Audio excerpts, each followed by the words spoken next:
उत्तर प्रदेश चुनाव के नतीजों के बाद से सभी के जहन में एक ही सवाल आ रहा है कि दिल्ली की सीमाओं पर साल भर से ज्यादा वक्त तक चले किसान आंदोलन का पश्चिम यूपी पर क्या असर रहा।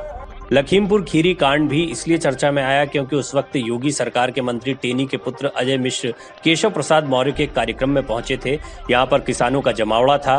किसानों के विरोध प्रदर्शन के बीच ये घटना हुई थी। उस वक्त किसान आंदोलन पूरे जोर शोर से चल रहा था और इस घटना के बाद तो पूरा आंदोलन इसी दिशा में मुड़ गया। हम आपको बताते हैं कि किसान आंदोलन से प्रभावित होने वाली सीटों पर बीजेपी का क्या प्रदर्शन रहा। चुनाव से पहले माना जा रहा था कि यदि बीजेपी की हार होती है तो इसका बड़ा कारण किसान आंदोलन और लखीमपुर खीरी की घटना के बाद गुस्साए किसानों का विपक्ष को मिलने वाला वोट ही होगा। यही वजह रही कि अखिलेश यादव ने जयंत चौधरी के साथ मिलकर पश्चिम यूपी के किसान बहुल क्षेत्रों में खुद को मजबूत करने की कोशिश की। सपा रालोद गठबंधन ने जाट मुस्लिम यादव का जो अजेय समीकरण गढ़ने की कोशिश की, उसका क्या हुआ ये हम आपको बताते हैं। आइए समझते हैं कि यूपी के जाट, किसान और मुस्लिम बहुल इलाकों में बीजेपी का कैसा प्रदर्शन रहा। यूपी विधानसभा चुनाव में मुख्यमंत्री योगी आदित्यनाथ की अगुवाई में बीजेपी ने ऐतिहासिक जीत हासिल की। 3.5 दशक से ज्यादा वक्त बाद सूबे में कोई मुख्यमंत्री कार्यकाल पूरा करने के बाद दोबारा सत्ता में आ रहा है। अखिलेश यादव की अगुवाई में सपा गठबंधन ने पूरा जोर तो लगाया, लेकिन बुलडोजर बाबा को रोक नहीं सके। यूपी के नतीजे बताते हैं कि किसान आंदोलन और राकेश टिकैत जैसे नेता बीजेपी का खुला विरोध करने के बावजूद जमीन पर बेअसर साबित हुए हैं। जाट बहुल सीटों का हाल। पश्चिम यूपी की 22 जाट बहुल सीटों में से 16 पर बीजेपी को जीत मिली।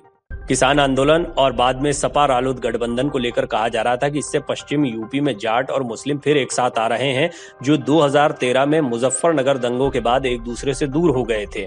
हालांकि जमीन पर ऐसा नहीं दिखा। सपा रालोद का गठबंधन भी बीजेपी को कुछ खास नुकसान पहुंचाने में नाकाम रहा। हाँ, जयंत चौधरी की आरएलडी 2 अंकों को छूने में कामयाब जरूर होती दिखी। 2017 में आरएलडी को सिर्फ 1 सीट यहां से मिली थी और बाद में इकलौता विधायक भी पार्टी से दूर हो गया था। राकेश टिकैत के पास नहीं कोई जवाब। यूपी चुनाव के नतीजों के बाद किसान आंदोलन के अगुवा राकेश टिकैत निर्णायक रूप से कुछ बोलने की सूरत में नहीं दिखे। उनके पास इस प्रश्न का भी कोई जवाब नहीं था कि आखिर किसानों के दबदबे वाले पश्चिमी उत्तर प्रदेश में बीजेपी को कैसे जीत मिली, खासकर तब जब समाजवादी पार्टी और राष्ट्रीय लोकदल ने मिलकर चुनाव लड़ा। अगर जाटलैंड में किसानों और जाटों ने जाट नेता होने का दम भरने वाले जयंत चौधरी को भी नकार दिया तो फिर किसान आंदोलन बिल्कुल बेअसर ही रहा। जाट वोटों और किसानों के समर्थन के अलावा समाजवादी पार्टी को मुस्लिम वोटों का भी पूरा साथ मिलने की उम्मीद थी। ऐसा हुआ भी है, लेकिन निर्णायक रूप से ये साथ भी काम नहीं आया। मुस्लिम बहुल सीटों पर भी बीजेपी को मिली जीत।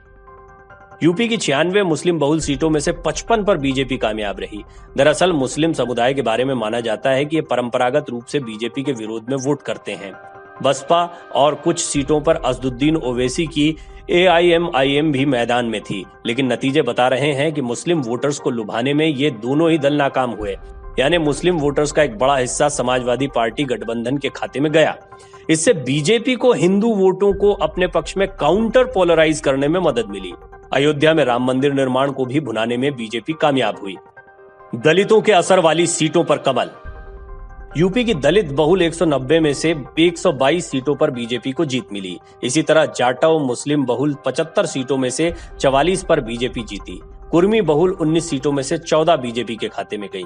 कुल मिलाकर नतीजे बताते हैं कि वोटों का ये बिखराव और विपक्ष में एकता का अभाव बीजेपी की बड़ी ताकत रहा।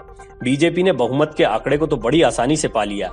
इस बात से भी इनकार नहीं किया जा सकता कि जीत की चमक पहले से फीकी दिखती है। बीजेपी की सीटों का घटना और सपा की सीटों का बढ़ना इस ओर इशारा करता है कि ये रणनीतियां पूरी तरह बेअसर नहीं रहीं। ओवैसी फैक्टर जरूर रणनीतिक तौर पर बीजेपी को फायदा पहुंचाने वाला दिखता है, लेकिन रणनीतिक साझेदारी में अखिलेश कई जगहों पर गच्चा खा गए, जैसे कि चंद्रशेखर के साथ उनकी पटरी नहीं बैठना या फिर ओवैसी फैक्टर को पूरी तरह से समझ पाने में नाकाम रहना।